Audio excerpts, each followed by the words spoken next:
listening to the Carleton Political Science Podcast, brought to you by the Department of Political Science at Carleton University in Ottawa, Ontario, Canada. I'm Asif Hamid, one of the PhD students with the program. When COVID-19 took hold of the world 7 months ago, it caused a retrenchment of life unlike anything the world has ever seen. Seeking refuge at home, many people found solace and distraction in binge-watching movies and television, putting streaming services like Netflix and Amazon Prime at the heart of essential services for the survival of the Great Quarantine of 2020. But, not unlike some dystopic nightmare found on Netflix's Black Mirror, our experience of entertainment is hardly apolitical. In many ways, the political assumptions of our modes of entertainment and the streaming service we use to access this content is arguably more important than it's ever been, as all eyes are currently, for better or worse, gazing in the same direction. What are the politics of Netflix and its myriad of content, and how does the political assumption of the films, television shows, and documentaries we consume impact our own political reality? These questions and more will be tackled in a unique first-year seminar that will be held in the winter semester here at Carleton by Professor Mira Sucharov. A world-renowned expert in the politics of Israel and Palestine, and a prolific author of scholarship and media alike, Professor Sucharov is one of the most beloved members of our community here at the Department of Political Science.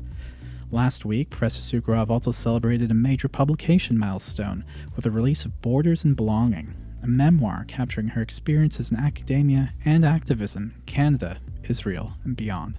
And I'm happy to be joined by her today to talk about her new book alongside the upcoming seminar on Netflix and politics. Thank you for joining us, Professor Sucharov. Pleasure to be here. So, I love this idea for the first year seminar you have next semester on Netflix and politics, because right now, streaming services like Netflix, they're basically essential services for people right now during the pandemic, and it just makes this seminar all the more relevant, I think. Where did the idea come from? You're absolutely right that this is the season or the year or the 2 years of streaming as we're more and more confined to our homes in an effort to beat the pandemic. And so part of the idea for the course was to capitalize on this cultural moment of streaming and very at-home entertainment. And another was a real practical reason. The course I was going to teach is a course I developed several years ago, and it's called Graphic Novels and Political Identity. And I realized as the pandemic was setting in and as the library was restricting its services to mostly ebooks, that it would be very hard for students to access the materials, because we usually read a graphic novel or graphic memoir per week. And a lot of these books are not available in e-format. And even if they were, graphic novels and graphic memoirs don't lend themselves very well to e-formats because partly because the layout of the page is so important in conveying the story or conveying the ideas. So I thought about it. And of course, if I had my druthers, students would just simply purchase all the graphic memoirs. And I think they're wonderful to have as a collection, but I certainly didn't want to presume that students have that kind of book budget. So I turned on a dime and I changed the course completely to Netflix and politics, which will enable me to do a lot of the same concepts that I wanted to teach, but in a different medium. So give us a rundown of this course. What can students expect with this seminar? Is there going to be a lot of parallel, for example, to the graphic novel course you had planned out initially? In some ways, yeah. I mean, it'll be less about exploring and discovering a new medium, because I think students are obviously extremely well acquainted with film and television. But in this course, what we are going to do is we're going to learn to extract themes from particular popular offerings. And so part of the way I've designed the course is to think about which films and television offerings contain political themes that are relevant to political science as a discipline, broadly speaking. And we'll be doing about a film or television episode or two per week. And each week we will discuss those themes together.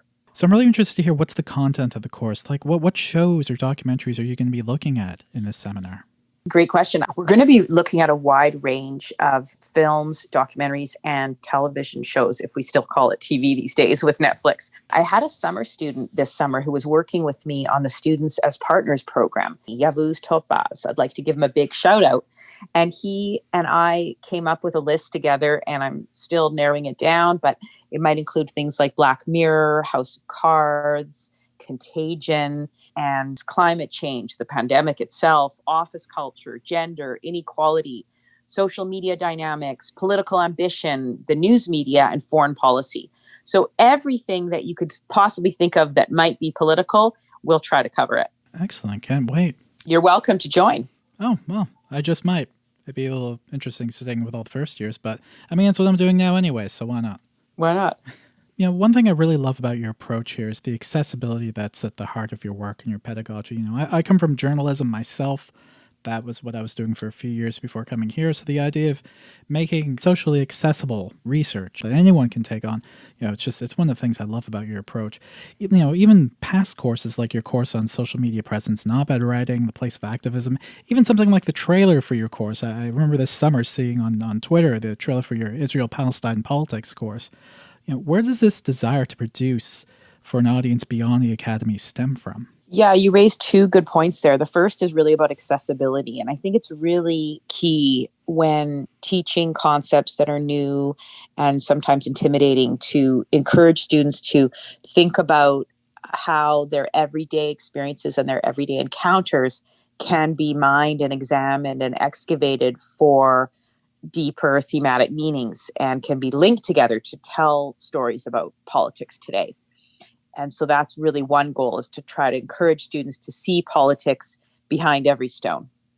And the other is how I like to encourage my students to learn and master the skills that they'll need to take their learning and research and knowledge and scholarship and move it beyond the academy and learn ways of translating their knowledge outwards. And so one of the courses you mentioned that I really love teaching and that I've developed at Carleton, and I actually wrote a book to help others do this, both at the teaching level and also just for everyday scholars and experts, to learn how to write op-eds and learn how to engage in social media effectively, how to take ideas and move them outwards, and how to steer a conversation, often about contentious issues, in productive directions.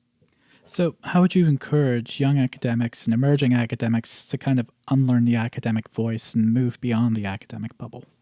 Yeah, well, part of it is really, as you said, the academic voice, particularly in writing, can be really challenging for readers. And I think it's really, I think it kind of holds academia now to a certain moral standard that if your work can't be understood by the average educated reader, which means the average reader who isn't necessarily schooled in the nuances of your particular discipline or your particular jargon, if it can't be understood, and if it can't be understood by students, then its use is much more constrained than if you wrote it accessibly. And so partly there's a strategic aspect. You want to be understood and you want to move people and share your knowledge. And partly I think it's a moral demand to speak broadly and rather than very privately. I think knowledge should be shared and not hoarded. No, I'm the same way. For me, it's kind of like a genre that I use. Like sometimes I'll write a poem, sometimes I'll write music, sometimes I'll write fiction or short stories. And then there's the academic side, but it's all just about conveying the idea.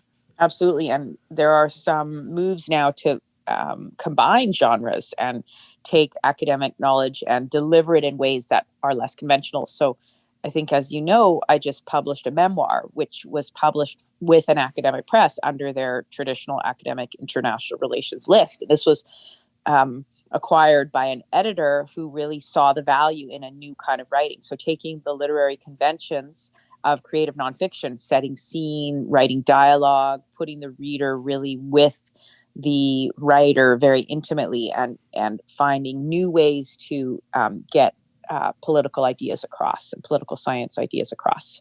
I'm glad you mentioned that, because you're obviously celebrating the release of that memoir this week, Borders and Belongings. You had the launch yesterday, and I'm really interested because you've written so many different journal articles and op-eds, and you've written books on both the craft and of the craft. But, walk me through the process of writing memoirs. What inspired you to do it now? How do you approach writing it? And what was it like, writing your life story compared to other kinds of work? Yeah, well, the key thing with writing a memoir is that there has to be a tight thematic element. So it's not simply one's life story, which I guess would be an autobiography, or perhaps what older fancy people do who want to chronicle their life simply for the sake of posterity. In this case, it's a memoir. It is about my life, but it's about a very particular aspect, and that is the relationship between one's personal life and one's political knowledge acquisition, one's political commitments. And I look at the case of, myself growing up in a tight-knit Jewish community in Winnipeg, and looking at how Jewish community teachings and ideas shaped me, and then how I began to filter those ideas through my own experiences, both academic and really tactile, really personal experiences in engaging with Israel, Palestine, with visiting there, living there, and then teaching and creating a career out of studying and writing about and teaching and researching the politics of Israel Palestine. So it was a real fun process. It was also a challenging process. I had to really unlearn a lot of the academic conventions of making a case, of anticipating your critics, telling the reader what you're going to tell them. In this case, in the case of creative nonfiction like memoir writing, it's really important to show the reader more than tell the reader. It's important to trust the reader that they'll infer the ideas you're trying to get across via the emotions and the physicality and the storytelling you're doing. So it's quite different than op-ed writing, even though what they both have in common is they're both accessible modes of writing for a broader public, but they are quite distinct. And I've really enjoyed mastering both kinds of writing. Writing something like this is such a huge milestone for a writer, especially not just a memoir, but something that's this high concept as well.